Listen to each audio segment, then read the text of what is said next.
Hi, Eileen. Such a pleasure to have you here with us. So for people who don't know anything about Small Things Like These, what can they expect going into this film? Oh, Small Things Like These is a beautiful little slow study of a man having a breakdown, I think, and trying to rescue both himself, his past, and make a better future. That's good.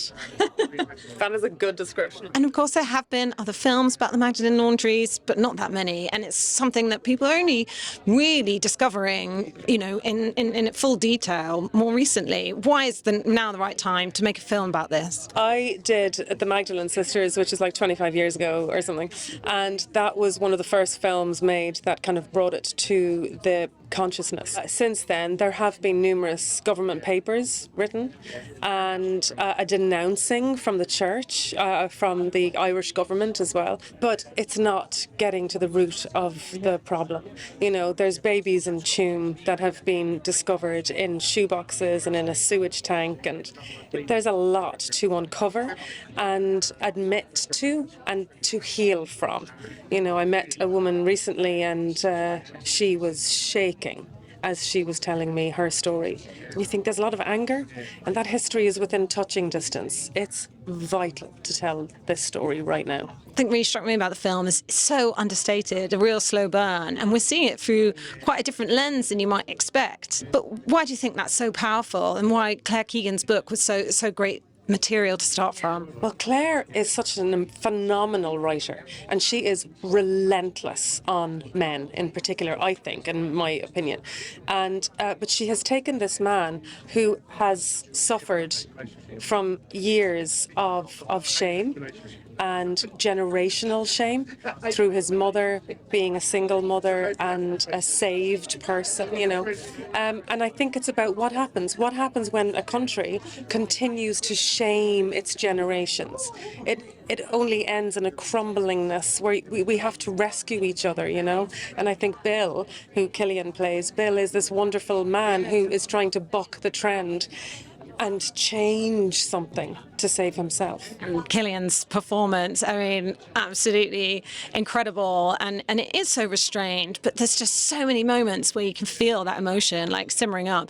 And of course the dynamic between you two, as you were mentioning earlier, I guess having had that long-term friendship helped that relationship feel very lived in. So what was it like seeing his performance and working alongside him? Oh God, well, he's amazing to work opposite, and it's fresh and different, and he really brings a lot of thought and energy, and he's very concise with his work. So it's beautiful to work with somebody who not only is able to deliver that on camera, but then is also great fun once cut is shouted. That's it. We kind of get back to doing what we can do as well. It's been a real treat to continue to get to know him and to watch him grow. His work is amazing. He's a very smart, brilliant man. And in your approach to playing Eileen, she's a woman doing her best, keeping her family together, wanting to stand by her husband, but she feels that distance between them. And of course, she is one of the people who's saying, maybe don't go down that route. Did you have to go through a process of kind of rationalizing her position? And how did you kind of connect with her?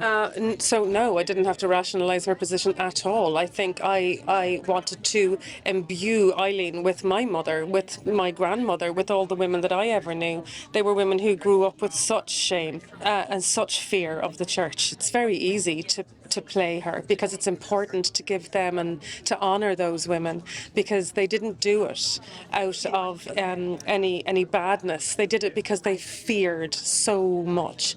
There was 3 people in every marriage in Ireland, and one of them was Holy God. So it's important to kind of recognise that. And you were saying, so there were some lighter moments though on set. Did you have any favourite parts of making the film that sort of balanced out, the heavier themes? Oh God, well, Tim, who directed it, Tim Mylance, is an amazing director, and we bonded with our 5 daughters all the time. So he would set us up with, I had taught the girls a song that I used to sing in the back of the car when I was a kid. And so we would sing that before every take, and then without knowing, the girls would never know, but Tim would just signal to us that he was rolling, and we'd just start the scene, and it was already noisy and busy and mistake ridden, which is perfect for families, so it was lovely, a lovely atmosphere all the time. And what do you hope people take away from watching the film? Because, like I said, it is throwing a spotlight on a really important topic. But there's also, I think, even the way it ends, imbuing people with that power that they can do the right thing or in their small way make a difference. Yeah.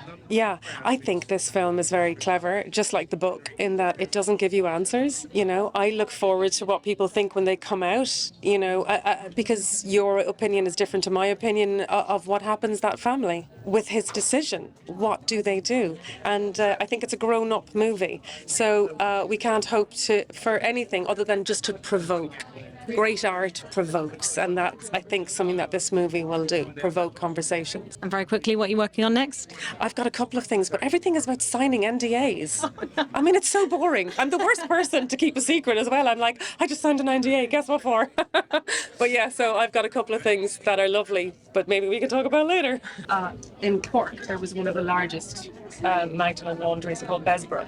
So I grew up with quite a daily knowledge of what Bessborough was and what it meant. It was still functioning as a mother and baby home. They kind of cleaned up the name, but continued the kind of dirty act of it. But yeah, it was very present in our lives, even though it was for bold girls. It was that kind of removal, that othering of people.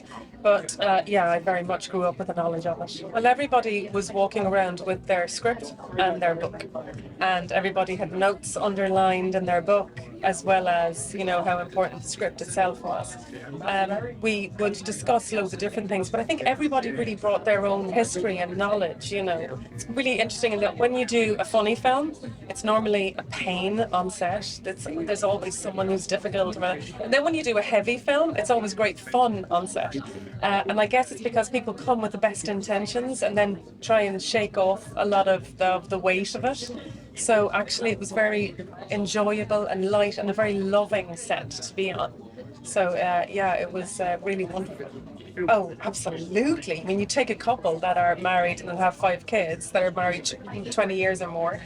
It's so easy to play that. We know each other nearly 30 years, and you start a scene and you're 10 years down the line already. You're not having to work on anything. It's just there. You love each other. It's a given. You trust each other when it comes to the work. So you're already into the scene before you know it. It's glorious getting to share a scene with